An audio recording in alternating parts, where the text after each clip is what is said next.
dia, TV Web Caetés. Bom dia, população de Caetés.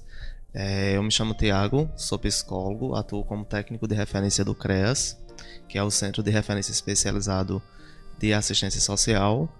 Eu vim aqui hoje para a gente conversar um pouco sobre o Dia Internacional e Nacional da Pessoa Idosa, né? Esse dia aconteceu no dia 1º de outubro, mas aí a gente separa esse mês de outubro para realizar algumas ações em torno dessa temática. E aí a gente realizou uma ação lá na comunidade quilombola do Atoleiros, onde a gente fez a caravana do idoso, né? Foram ofertadas algumas atividades para as pessoas idosas daquela comunidade, e a gente também debateu um pouco sobre as questões em torno de envelhecimento e em torno de direitos no que diz respeito à pessoa idosa. Também foram realizadas outras ações através do CRAS, o CRAS lá no Serviço de Convivência e Fortalecimento de Vínculos, e hoje a gente vai sintetizar um pouco, né, essa reflexão e essa discussão. O Centro de Referência Especializado de Assistência Social funciona ali na Rua Deputado Aloysio Souto Pinto, próximo à Pracinha Frei Damião, e a gente atende famílias e indivíduos em situação de violência e violação de direitos. O CREAS, né, ele é uma unidade da política pública de assistência social, onde, né, como já foi citado, a gente acompanha e atende essas famílias, ofertando orientação, acompanhamento, encaminhamento, visando assegurar direitos, né? Como a gente é um equipamento de proteção social, a gente lida com direitos violados e com violências. Desse modo, a nossa equipe ela é uma equipe multiprofissional, composta por psicólogo, assistente social, coordenação, e aí essa equipe ela varia de acordo com o porte do município. Se o município é maior, ele tem uma estrutura melhor. Consequentemente, tem também a presença de advogado, pedagogo, podendo variar de acordo com esse porte do município. E as formas de acesso para o nosso serviço, ela se dá por meio da demanda espontânea, que é quando a pessoa vai até o serviço procurar, né, por ajuda, por atendimento. Também trabalhamos com encaminhamento, seja da rede de educação, né, da política pública de educação, da política pública de saúde, do Poder Judiciário, Ministério Público, Conselho Tutelar também. E desse modo, né, a gente também é importante, né, enfatizar que o nosso trabalho é um trabalho de rede. É um trabalho onde a gente está sempre atuando junto a outros serviços. O programa que norteia, né, a nossa atuação lá no CREAS é o PAEF. O PAEF é o Serviço de Proteção e Atendimento Especializado a Famílias e Indivíduos, ou seja, toda pessoa, toda família que passa pelo CREAS, que teve seus direitos violados, que foi vítima de alguma situação de violência, violação de direitos, a gente faz esse acompanhamento através do PAEF. E o PAEF ele tem como proposta, né, oferecer apoio, atendimento, acompanhamento para a superação dessas situações de violência e violação de direitos, né? Muitas vezes a pessoa que está passando por essas situações ela desconhece que existem serviços para que ela possa ser acompanhada e atendida para superar essas situações. A gente também trabalha a questão do fortalecimento de vínculos, seja um vínculo familiar, seja um vínculo comunitário, visto que quando acontece uma situação como essa, na maior parte das vezes o vínculo familiar ele está fragilizado, então é necessário esse acompanhamento da equipe para que se possa haver uma superação, né, junto a essa situação. O PAEF tem como objetivo principalmente contribuir para o fortalecimento do papel da família nesse cuidado, visto que a família ela é a base, ela é a estrutura do indivíduo, então consequentemente a gente trabalha primeiramente junto à família. Além disso, a gente oferta a inclusão, né? A gente inclui as famílias nos serviços de proteção social. Nós do CREAS somos um serviço de proteção social, entretanto ele não é o único serviço, existem diversos outros serviços que são Programa Criança Feliz, Serviço de Convivência e Fortalecimento de Vínculos, o próprio CRAS, que é o Centro de Referência de Assistência Social, as instituições de longa permanência, né, sejam os abrigos para a população idosa, sejam instituições de acolhimento para crianças e adolescentes. Então, todas essas instituições, né, serviços e diversos outros que vão existir de acordo com o porte do município, eles estão inclusos, né, na política de assistência social. Desse modo, a gente faz esse encaminhamento das famílias e indivíduos, né, para esses serviços, bem como para outros serviços das demais políticas, como a questão da educação. Muitas vezes o nosso usuário ele está ausente, né? Não está frequentando a escola. E aí é um direito do usuário frequentar a escola. Então a gente trabalha junto à educação, essa inserção desse usuário. A questão de saúde, né? Muitas vezes a gente acompanha famílias que estão necessitando de atendimento ou que não está sendo, né, levado até esse atendimento na unidade de saúde. Então a gente também facilita, né, esse diálogo com a equipe de saúde. E diversos outros serviços, como a questão do Ministério Público, Poder Judiciário, né? Existem casos que é necessário ter uma intervenção dessas instâncias. Então nosso trabalho é um trabalho em conjunto. A atuação ela se dá por meio de atendimentos, né? Atendimentos individualizados, que ocorrem lá no CREAS, por meio de orientações, né? Visto que muitas vezes a pessoa ela só necessita de uma orientação de onde procurar o serviço, que serviço que ela precisa procurar. A visita domiciliar, que é o que a gente mais realiza, né? A intervenção que a gente mais tem contato com a família ou com o indivíduo que a gente acompanha. Atendimento em grupos, onde a gente forma grupos com diversas temáticas, né? No CREAS e a gente faz esse acompanhamento. Encaminhamentos, quando a pessoa necessita de outros serviços, quando ela necessita de um atendimento na unidade de saúde, quando ela necessita da concessão de um benefício eventual, de um cadastramento, né? Muitas vezes a pessoa também se enquadra, ela atende aos critérios de alguns programas de repasse de renda e ela não está tendo esse repasse. E por meio de ações educativas, que é quando a gente vai até a escola fazer uma palestra, quando a gente realiza uma ação na rua, né, na feira livre, é quando a gente vem aqui gravar um vídeo para falar sobre os temas que a gente atende e acompanha, sobre as situações. E desse modo, né, o nosso público-alvo são famílias e indivíduos, né, como já citado, em situação de violência ou violação de direitos.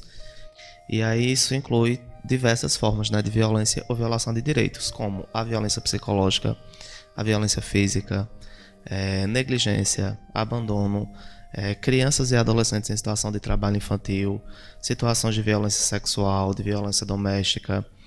É importante também citar discriminação por questões de gênero, por questões raciais, questões de etnia.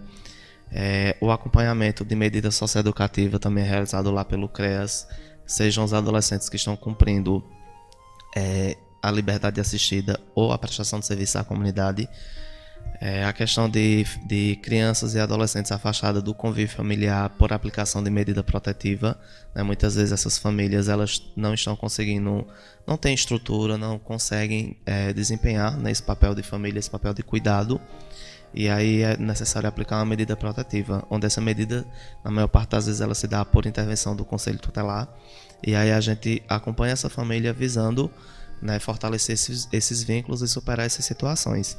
E diversas outras, né, situações, desde que elas se enquadrem como violência ou violação de direitos. Esse acompanhamento é feito através do CREAS. É importante também a gente fazer uma reflexão, né, do que é CRAS e o que é CREAS. A gente sempre gosta de enfatizar, né, o CRAS ele é a proteção básica, é a porta de entrada para a política de assistência social, onde ele trabalha prevenindo situações de risco, né, prevenindo que essas situações de violência e violação de direitos aconteçam. Já o CREAS ele é o serviço especializado voltado já para o acompanhamento dessas situações, ou seja, quando acontece de fato a situação de violência ou violação de direitos, a gente faz esse acompanhamento. Já é o CREAS que faz o acompanhamento. O CREAS ele visa prevenir, né, enquanto o CREAS ele vai cuidar das consequências, né, ele vai tratar dessas consequências que são geradas por meio dessas violações de direito. Também é importante a gente enfatizar que o nosso trabalho é um trabalho feito de forma intersetorial. A gente trabalha dialogando com os demais serviços, né, com a política de educação, com a política de saúde, com os conselhos de direito, com o Conselho Tutelar, Ministério Público, Poder Judiciário, esporte, cultura, lazer. Isso porque o trabalho, né, do CREAS ele é um trabalho de assegurar direitos, né? A gente trabalha assegurando direitos, protegendo, né, essas pessoas. E desse modo a gente não consegue realizar muitas intervenções sozinhos. Então a gente precisa estar dialogando, né, com esses serviços que de fato têm a estrutura que aquela família precisa, né? Visto que uma família, quando ela chega até o CREAS, ela já vem com seus direitos violados, ela já vem fragilizada. Muitas vezes essa família não conhece os direitos, ela não conhece os serviços, né, não sabe onde se localiza, muitas vezes não sabe que existem esses serviços. E a gente precisa estar inserindo ela nesses acompanhamentos para que de fato seus direitos sejam assegurados. Então, o Dia Internacional do Idoso ele foi instituído pela Organização das Nações Unidas, né, no ano de 1991. E aí esse dia ele vem para nos lembrar, né, nos fazer refletir, nos sensibilizar acerca de questões que envolvem o envelhecimento, né? O envelhecimento ele é um processo natural, é um processo humano, não só humano, né? Eu acho que tudo que é concreto, tudo que existe, tudo que a gente pode ver, ele vai passar por um processo de envelhecimento. E não obstante, nós também, nós seres humanos também. E aí essa data ela, né, vem nos sensibilizar para que a gente possa refletir, né, possa se conscientizar, se sensibilizar, se de fato nós estamos assegurando, né, os direitos da população idosa, se de fato nós estamos cumprindo com o nosso dever enquanto sociedade, enquanto poder público, enquanto Estado. Existe um dado que é importante a gente citar, que no ano de 1950 a população idosa no Brasil ela era cerca de 2,6 milhões de pessoas, né? Já agora, no ano de 2020, essa população ela aumentou para 29,9 milhões de pessoas. Isso falando do Brasil. A expectativa é que até 2100, essa população idosa no Brasil ela aumente para 72,4 milhões de pessoas. Então é importante a gente parar e se conscientizar diante desses números. Será que de fato essa população está tendo seus direitos assegurados? Será que de fato a gente está cumprindo, né, com o nosso papel?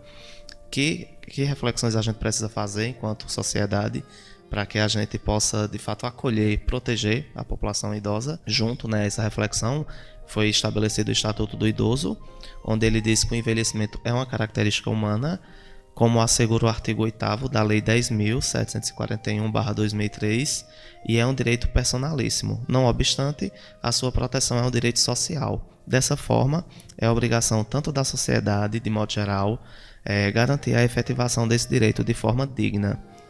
Mas também é uma obrigação do Estado a efetivação de políticas públicas que contribuam para a garantia dos direitos dos idosos. Ou seja, a gente tem o nosso papel enquanto indivíduo, né, visto que a gente vive em sociedade. Existe o papel do Estado, onde ele tem que assegurar essas políticas públicas, como é o caso da política pública de assistência social. Nós temos a missão, né, de trabalhar com vulnerabilidade, com situações de risco, de trabalhar com essa população que está mais à margem, né, que está tendo seus direitos aí violados. Então isso é uma política pública assegurada pelo Estado. Mas não é a única política pública. A gente também precisa ter políticas públicas eficazes no que diz respeito à saúde, à educação, porque o direito do idoso é o direito de qualquer outro cidadão. Entretanto, ele está em uma condição mais fragilizada. Então é preciso ter um olhar diferenciado, ter um olhar de equidade para essa pessoa. E aí ele visa, né, o Estatuto do Idoso, ele visa garantir os direitos às pessoas, né, com idade igual ou superior a 60 anos, né, de acordo com o artigo 1º. Aborda assim questões familiares, de saúde, discriminação e violência contra o idoso. É importante, né, a gente também fazer uma reflexão acerca de quais direitos a gente está conversando mais aqui enquanto serviço de proteção social. E essa legislação, ela inclui o dever da família, né, inclui o dever da comunidade, da sociedade, do poder público de assegurar tais direitos à pessoa idosa. Dessa maneira, torna-se uma prioridade social, né, conforme o artigo 3º da Lei 10.741/2003, a efetivação do direito à vida, né, direito à saúde, direito à alimentação, direito à educação, direito à cultura, ao esporte, ao lazer, ao trabalho, à cidadania, à liberdade, à dignidade, ao respeito e à convivência familiar e comunitária, né? A gente está enfatizando esses direitos aqui porque é o que a gente mais lida na nossa atuação enquanto CREAS. Por que eu estou enfatizando direito à alimentação? Muitas vezes a gente chega para fazer uma visita domiciliar na residência e o idoso ele não tem uma alimentação adequada. Isso parece ser algo que não existe, né? Eu acho que às vezes se alguém for discutir sobre esse tema, imagina que não existem pessoas que deixam o idoso ali passando fome, mas de fato existe.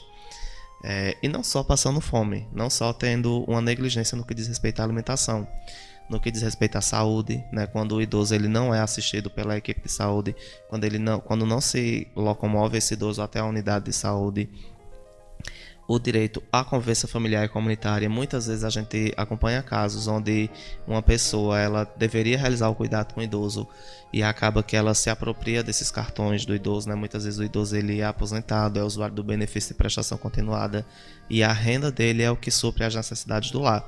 E a pessoa que está com esse idoso acaba ficando com esse cartão, negligenciando o idoso de diversas formas e ainda priva ele do convívio com outros filhos, do convívio com família e do convívio comunitário e social, onde é um direito. A gente não pode isolar os idosos desse convívio, eles não podem ter esse direito negado, né? Eles têm todos os direitos que uma pessoa jovem tem. Mas aí a gente precisa ter esse olhar de equidade, né? Porque a gente está falando de uma população que necessita de cuidados, de uma população que está já numa condição mais de vulnerabilidade. E nós, enquanto cidadãos, nós, enquanto sociedade, temos essa obrigação de assegurar esse direito. A questão do direito à educação também, né? Muitas vezes a gente vê que o idoso ele não conseguiu frequentar a escola no período que era mais apropriado. E se ele resolve frequentar, se ele tem esse desejo, é obrigação nossa assegurar que esse direito seja garantido, né, o direito à educação, bem como o direito ao lazer, como o direito ao esporte, ao trabalho, né? A gente vê que muitas vezes a pessoa idosa ela é deixada de lado como se ela não tivesse a contribuir por estar naquela condição e a gente precisa abrir espaço, a gente precisa incluir essas pessoas que elas também têm direito ao trabalho. Claro que em uma condição diferente, eu não posso exigir que um idoso ele desempenhe uma carga horária altíssima, ele desempenhe trabalhos que vão exigir muita força física, muitas vezes mais do que horas de serviço que ele não vai ter condição mesmo de saúde de desempenhar. Entretanto, é um direito dele, a gente precisa estar preparado para assegurar esse direito. É importante, né, a gente entender que o idoso ele precisa desse acompanhamento, precisa desse atendimento e precisa da sensibilidade, né, das pessoas. Então, assim, a vinda até aqui hoje, né, para falar através da TV Web, onde a gente consegue alcançar uma parte significativa da população de Caetés, é que para a gente possa dialogar acerca desse tema, né, a gente possa se sensibilizar e, de fato, garantir que os direitos da pessoa idosa não sejam violados, né? Isso é uma missão nossa, enquanto pessoa, enquanto cidadão, enquanto sociedade, e também é um dever. Eu não estou falando aqui só da questão de tocar, né, de ter esse olhar diferenciado, mas também é um dever assegurado por lei.